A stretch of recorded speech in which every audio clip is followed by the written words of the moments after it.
Cublak cublak suweng suweng tinggal meter mambu ketundung kuda Pak Empong lerak lerek sopong guyu lele kakek sir pong dele kopong sir pong dele kopong sir pong dele kopong. Assalamualaikum teman-teman. Halo, apa kabar? Lagu tadi merupakan sebuah lagu yang dinyanyikan pada permainan tradisional. Ya, negara kita kaya akan kebudayaan. Selain melalui lagu daerah dan permainan tradisional, kita juga bisa mengenal budaya daerah melalui cerita rakyat. Salah satunya akan Angel ceritakan pada kesempatan kali ini. Penasaran? Baik, kali ini saya akan bercerita tentang legenda Timun Emas. Begini ceritanya. Alkisah. Di sebuah desa yang berada di Jawa Tengah, hiduplah seorang janda tua yang bernama Mbok Sani. Ia hidup sebatang kara dan sangat menginginkan kehadiran seorang anak. Pada suatu malam, Mbok Sani bermimpi didatangi sesosok makhluk raksasa yang sangat besar. Makhluk itu menyuruh Mbok Sani untuk pergi ke hutan dan mengambil sebuah bungkusan yang berada di pohon besar. Saat terbangun, Mbok Sani teringat akan mimpinya itu. Ia pun bergegas menuju ke hutan yang ditunjukkan oleh si raksasa itu. Setibanya di tempat, Mbok Sani terkejut. Mbok Sani menemukan sebuah bungkusan yang berisi sebutir biji mentimun.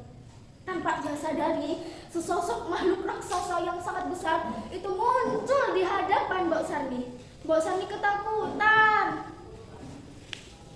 Ampun Tuan raksasa, jangan makan aku. Aku masih ingin hidup.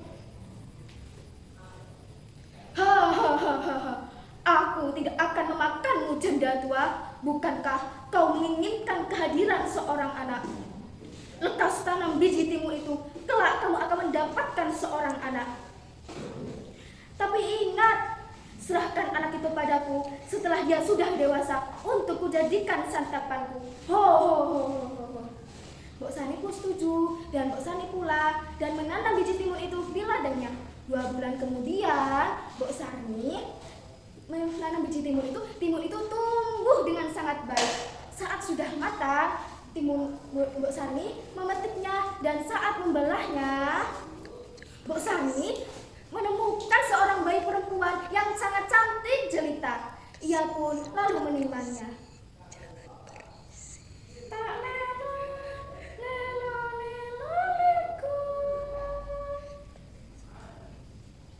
Mbok Sani merawat dan mendidik Timun Mas dengan penuh kasih sayang. Hari yang dijanjikan pun telah tiba. Mbok Sani menceritakan semuanya kepada Timun Mas. Timun Mas tersontak kaget. Timun tidak mau ikut bersama raksasa itu, Ibu. Timun sayang sama Ibu. Mbok Sani pun mencari cara agar anaknya itu selamat dari raksasa itu.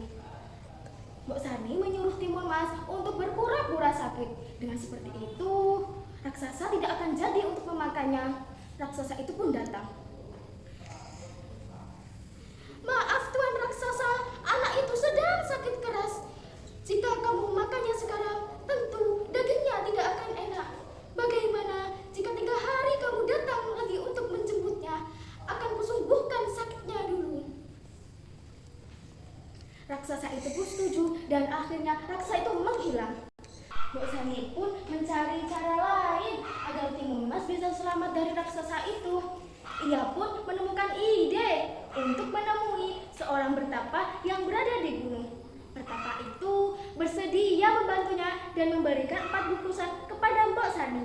Mbok Sani pun pulang dan memberikan bungkusan itu kepada Timun Mas. Kira-kira apa yang terjadi selanjutnya ya teman-teman? 2 hari kemudian, raksasa itu datang untuk menagih janjinya. Melihat Timun Mas yang sudah tumbuh dewasa, raksasa semakin tidak sabar untuk memakannya. Namun, raksasa itu hendak menangkapnya. Timun Mas lari dengan sangat cepat. sudah jauh, Timun Mas mulai kelelahan. Tetapi raksasa itu semakin dekat. Timun Mas pun mengeluarkan bungkusan yang pertama yang berisi timun dan menerbangkannya. Dalam sekejap, wilayah itu berubah menjadi ladang timun yang mengikat tubuh raksasa itu. Tetapi raksasa itu berhasil melepaskannya. Kemudian Timun Mas mengeluarkan bungkusan yang kedua yang berisi jarum. Kemudian menerbangkannya. Wilayah itu berubah menjadi ladang yang sangat tinggi dan sangat runcing. Tapi raksasa itu berhasil lolos. Kemudian Mbok Sarmi mengeluarkan bungkusan yang ketiga yang berisi apa hayo teman-teman? Ya benar, yang berisi garam. Lalu Timun Mas menerbangkannya. Dalam sekejap wilayah itu berubah menjadi laut yang sangat dalam dan luas. Tapi lagi-lagi raksasa itu berhasil lolos dan berhasil berenang dari laut itu.